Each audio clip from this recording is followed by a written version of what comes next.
ओम शांति। 18 जनवरी 2025 के ईश्वरीय महावाक्य। पहले एक नजर मुरली के मुख्य पॉइंट पर। बाबा ने कहा, टीचर का काम है शिक्षा देना और गुरु का काम है मंजिल बताना। मंजिल है मुक्ति, जीवन मुक्ति की। मुक्ति के लिए याद की यात्रा बहुत जरूरी है और जीवन मुक्ति के लिए रचना के आदि मध्य अंत को जानना जरूरी है। पुण्य क्या है और पाप क्या है?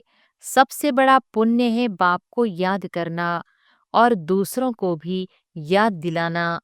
सेंटर खोलना, तन मन धन दूसरों की सेवा में लगाना, यह है पुण्य। संग दोष में आकर व्यर्थ चिंतन पर चिंतन में अपना समय बर्बाद करना, यह है पाप। और फिर बाबा ने कहा, अगर कोई पुण्य करते करते पाप कर लेते हैं तो की कमाई सारी खत्म हो जाती है।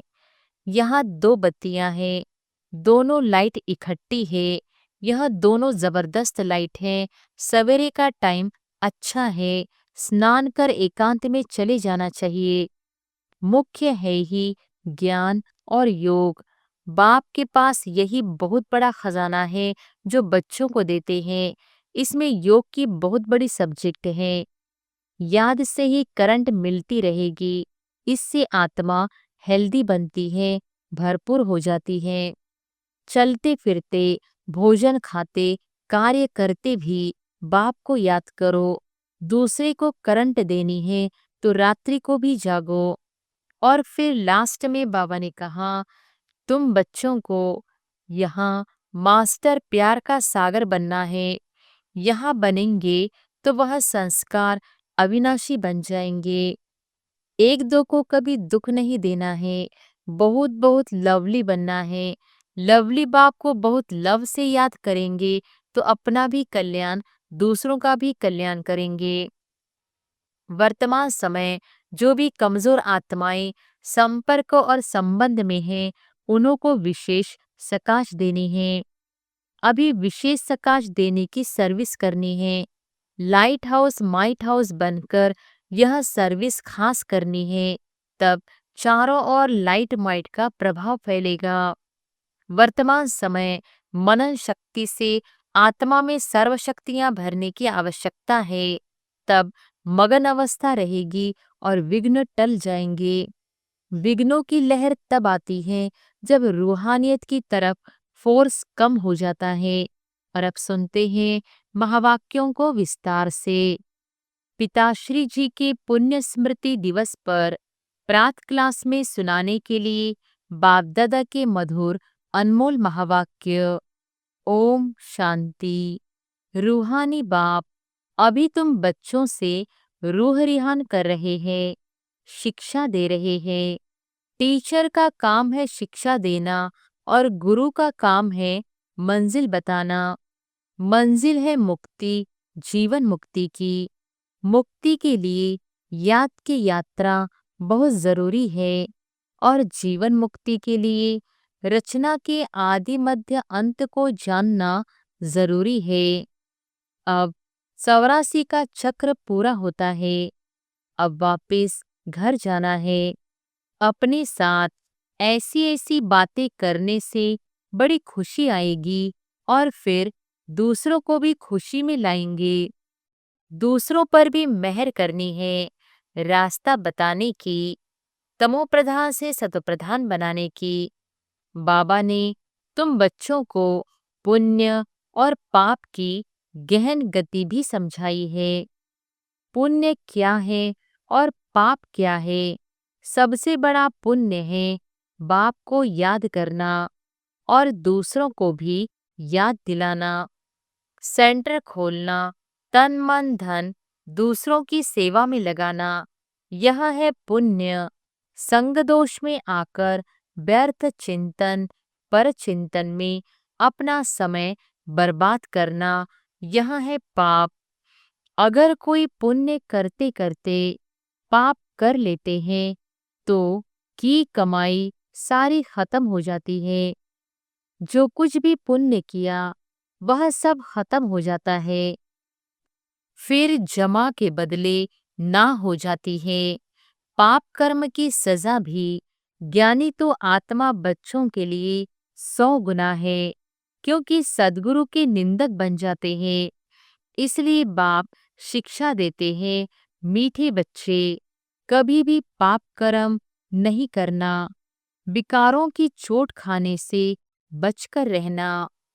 बाप का बच्चों पर लव है तो तरस भी पड़ता है। बाप अनुभव सुनाते हैं।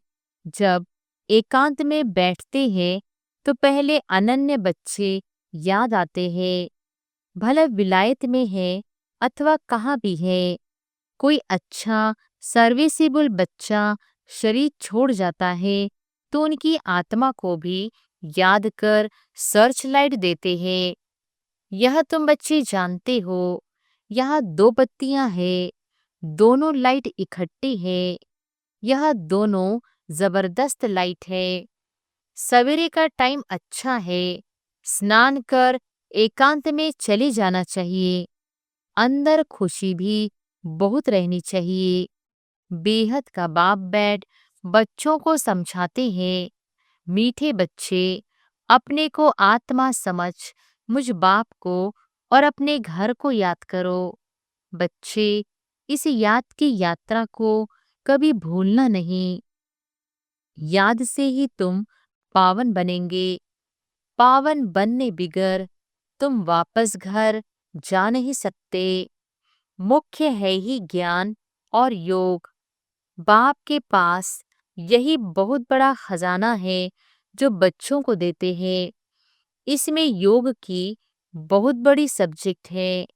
बच्चे अच्छी रीति याद करते हैं तो बाप की भी याद से याद मिलती है। याद से बच्चे बाप को खींचते हैं।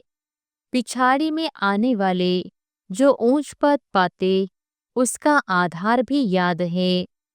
वह कशिश करते हैं, कहते हैं ना, बाबा रहम करो, कृपा करो। इसमें भी मुख्य चाहिए याद। याद से ही करंट मिलती रहेगी। इससे आत्मा हेल्दी बनती है, भरपूर हो जाती है। कोई समय बाप को किसी बच्चे को करंट देनी होती है तो नींद भी फिट जाती है। यह फूरना लगा रहता है कि फलाने को करंट देनी है। तुम जानते हो, करंट मिलने से आयु बढ़ती है, एवर हेल्दी बनते हैं। ऐसे भी नहीं, एक जगह बैठ याद करना। बाप समझाते हैं, चलते फिरते, भोजन खाते, कार्य करते भी बाप को याद करो। दूसरे को करंट देनी है तो रात्रि को भी जागो। बच्चों को समझाया है, सवेरे उठकर जितना बाप को याद करेंगे उतना कशिश होगी। बाप भी सर्चलाइट देंगे। आत्मा को याद करना अर्थात सर्चलाइट देना। फिर इसको कृपा कहो, आशीर्वाद कहो। तुम बच्चे जानते हो, यह अनादि बना बनाया ड्रामा है। यह हार जीत का खेल है। जो होता है वह ठीक है। क्रिएटर को ड्रामा जरूर पसंद होगा ना, तो क्रिएटर के बच्चों को भी पसंद होगा। इस ड्रामा में बाप एक ही बार बच्चों के पास बच्चों की दिल व जान, सिक व प्रेम से सेवा करने आते हैं। बाप को तो सब बच्चे प्यारे हैं। तुम जानते हो, सतयुग में भी सब एक दो को बहुत प्यार करते हैं। जानवरों में भी प्यार रहता है। ऐसे कोई जानवर नहीं होते जो प्यार से न रहे। तो तुम बच्चों को यहाँ मास्टर प्यार का सागर बनना है। यहाँ बनेंगे तो वह संस्कार अविनाशी बन जाएंगे। बाप कहते हैं, कलब पहले मिसल हूबहू फिर से प्यारा बनाने आया हूँ। कभी किसी बच्चे का गुस्से का आवाज सुनते हैं तो बाप शिक्षा देते हैं, बच्चे गुस्सा करना ठीक नहीं है, इससे तुम भी दुखी होंगे, दूसरों को भी दुखी करेंगे। बाप सदाकाल का सुख देने वाला है, तो बच्चों को भी बाप समान बनना है। एक दो को कभी दुख नहीं देना है, बहुत बहुत लवली बनना है। लवली बाप को बहुत लव से याद करेंगे तो अपना भी कल्याण, दूसरों का भी कल्याण करेंगे। अभी विश्व का मालिक तुम्हारे पास मेहमान बनकर आया है। तुम बच्चों के सहयोग से ही विश्व का कल्याण होना है। जैसे तुम रूहानी बच्चों को बाप अति प्यारा लगता, वैसे बाप को भी तुम रूहानी बच्चे बहुत प्यारे लगते हो, क्योंकि तुम ही श्रीमत पर सारे विश्व का कल्याण करने वाले हो। अभी तुम यहाँ ईश्वरीय परिवार में बैठे हो, बाप सम्मुख बैठा है, तुम्ही से खाऊं, तुम्ही से बैठूं। तुम जानते हो शिव बाबा इसमें आकर कहते हैं, मीठे बच्चे, देह सहित देह के सभी संबंधों को भूल मामेकम याद करो। यह अंतिम जन्म है, यह पुरानी दुनिया, पुरानी देह खलास हो जानी है। कहावत भी है, आप मोए मर गई दुनिया। पुरुषार्थ के लिए थोड़ा सा संगम का समय है। बच्चे पूछते हैं, बाबा यह पढ़ाई कब तक चलेगी? जब तक दैवी राजधानी स्थापन हो जाए तब तक सुनाते रहेंगे, फिर ट्रांसफर होंगे नई दुनिया में। बाबा कितना निरहंकार से तुम बच्चों की सेवा करते हैं, तो तुम बच्चों को भी इतनी सेवा करनी चाहिए, श्रीमत पर चलना चाहिए। कहाँ अपनी मत दिखाई तो तकदीर को लकीर लग जाएगी। तुम ब्राह्मण ईश्वरीय संतान हो, ब्रह्मा की औलाद, भाई बहन हो, ईश्वरीय पोत्रे पोत्रियां हो, उनसे वर्षा ले रहे हो। जितना पुरुषार्थ करेंगे उतना पद पाएंगे। इसमें साक्षी रहने का भी बहुत अभ्यास चाहिए। बाप का पहला फरमान है, अशरीरी भव, देही अभिमानी भव। अपने को आत्मा समझ मुझ बाप को याद करो, तभी जो खाद पड़ी है वह निकलेगी, सच्चा सोना बन जाएंगे। तुम बच्चे अधिकार से कह सकते हो, बाबा ओ मीठे बाबा, आपने मुझे अपना बना के सब कुछ वर्षे में दे दिया है। इस वर्षे को कोई छीन नहीं सकता है। इतना तुम बच्चों को नशा रहना चाहिए। तुम ही सभी को मुक्ति, जीवन मुक्ति का रास्ता बताने वाले लाइट हाउस हो। उठते बैठते चलते फिरते तुम लाइट हाउस होकर रहो। बाप कहते हैं, बच्चे अब टाइम बहुत थोड़ा है, गाया भी जाता है, एक घड़ी आधी घड़ी। जितना हो सके एक बाप को याद करने लग जाओ और फिर चार्ट को बढ़ाते रहो।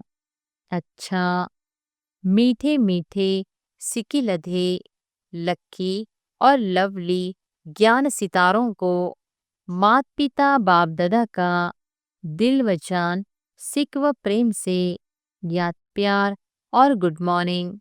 रूहानी बाप की रूहानी बच्चों को नमस्ते। अव्यक्त महावाक्य, निरंतर योगी बनो।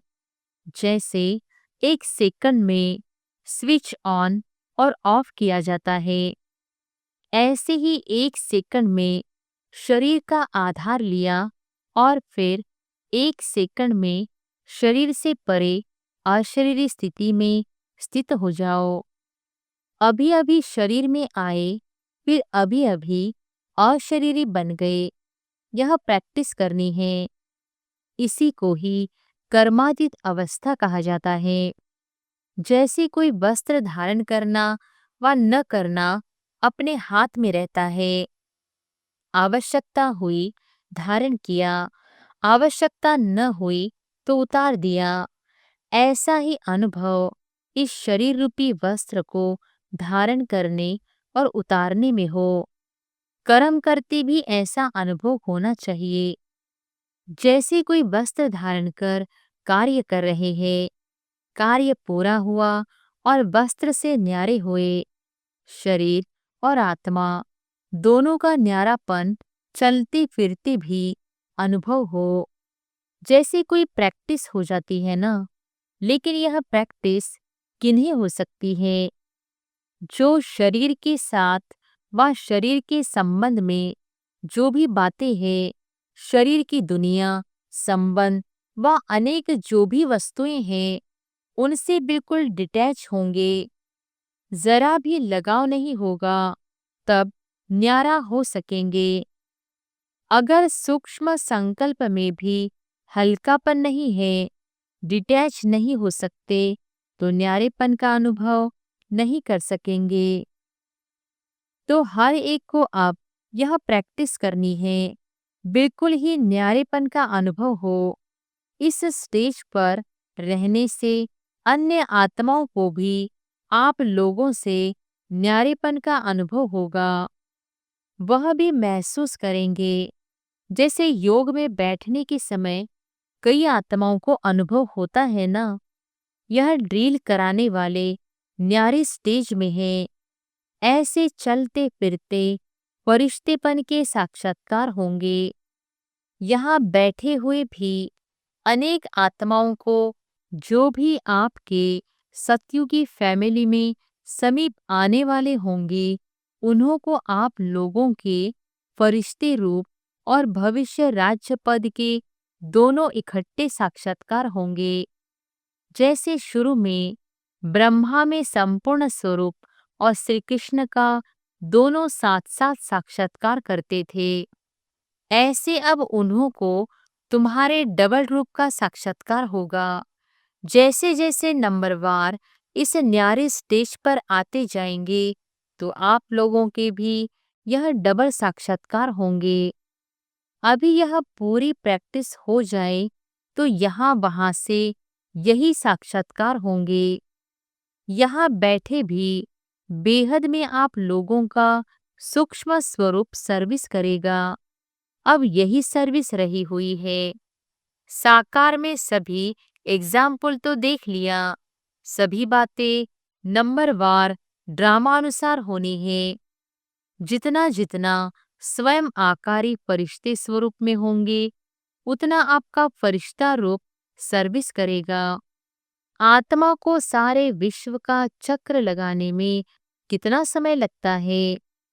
तो अभी आपके सूक्ष्म स्वरूप की सर्विस करेंगे, लेकिन जो इस न्यारी स्थिति में होंगे, स्वयं फरिश्ते रूप में स्थित होंगे। शुरू में सभी साक्षात्कार हुए हैं।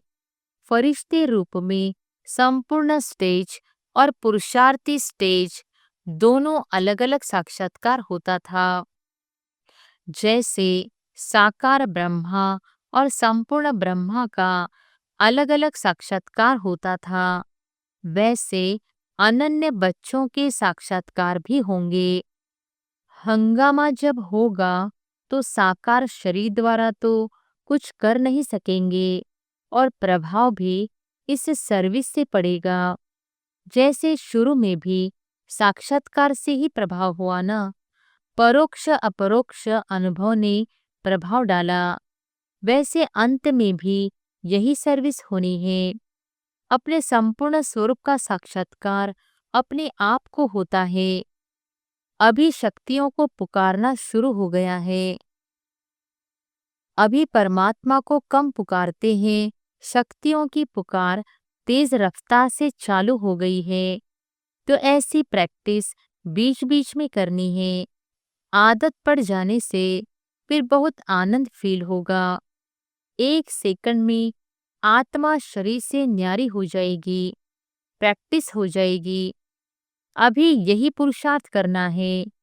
वर्तमान समय मनन शक्ति से आत्मा में सर्व शक्तियां भरने की आवश्यकता है।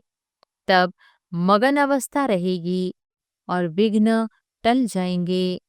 विघ्नों की लहर तब आती है जब रूहानियत की तरफ फोर्स कम हो जाता है।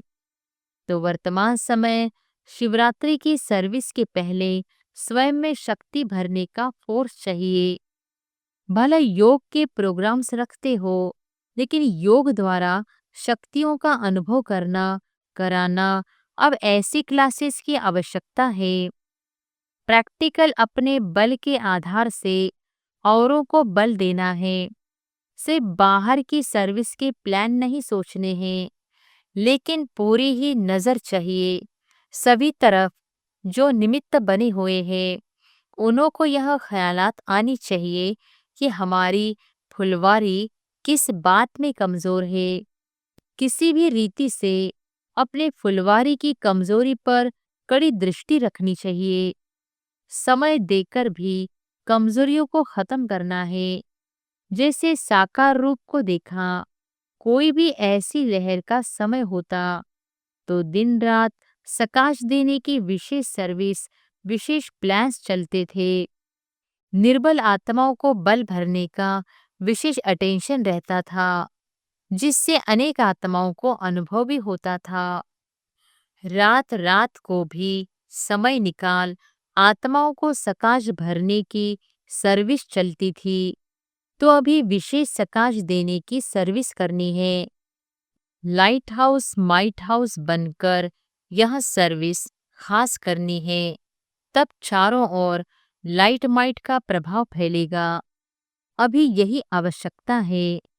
जैसे कोई साहूकार होता है तो अपने नजदीक संबंधियों को मदद देकर ऊंचा उठा लेता है। ऐसे वर्तमान समय जो भी कमजोर आत्माएं संपर्क में और संबंध में है, उन्हों को विशेष सकाश देनी है। अच्छा वरदान है, हजार भुजा वाले ब्रह्मा बाप के साथ का निरंतर अनुभव करने वाले सच्चे स्नेही भव। हजार भुजा वाले ब्रह्मा बाप के साथ का निरंतर अनुभव करने वाले सच्चे स्नेही भव। वर्तमान समय हजार भुजा वाले ब्रह्मा बाप के रूप का पाठ चल रहा है। जैसे आत्मा के बिना भुजा कुछ नहीं कर सकती, वैसे बाप दादा के बिना भुजा रूपी बच्चे कुछ नहीं कर सकते। हर कार्य में पहले बाप का सहयोग है। जब तक स्थापना का पाठ है, तब तक बाप दादा बच्चों के हर संकल्प और सेकंड में साथ साथ है। इसलिए कभी भी जुदाई का पर्दा डाल वियोगी नहीं बनो। प्रेम के सागर की लहरों में लहराओ, गुणगान करो, लेकिन घायल नहीं बनो। बाप के स्नेह का प्रत्यक्ष स्वरूप सेवा की स्नेही बनो। स्लोगन है, अशरीरी स्थिति का अनुभव व अभ्यास ही नंबर आगे आने का आधार है। अशरीरी स्थिति का अनुभव व अभ्यास ही नंबर आगे आने का आधार है। अपनी शक्तिशाली मनसा द्वारा सकाश देने की सेवा करो। हर समय हर आत्मा के प्रति मनसा स्वतः शुभ भावना और शुभकामना के शुद्ध वाइब्रेशन वाली स्वयं को और दूसरों को अनुभव हो। मन से हर समय सर्व आत्माओं प्रति दुआएं निकलती रहे। मनसा सदा इसी सेवा में बिजी रहे, जैसे वाचा की सेवा में बिजी रहने के अनुभवी हो गए हो। अगर सेवा नहीं मिलती तो अपने को खाली अनुभव करते हो। ऐसे हर समय वाणी के साथ साथ मनसा सेवा स्वतः होती रहे। अच्छा, ओम शांति।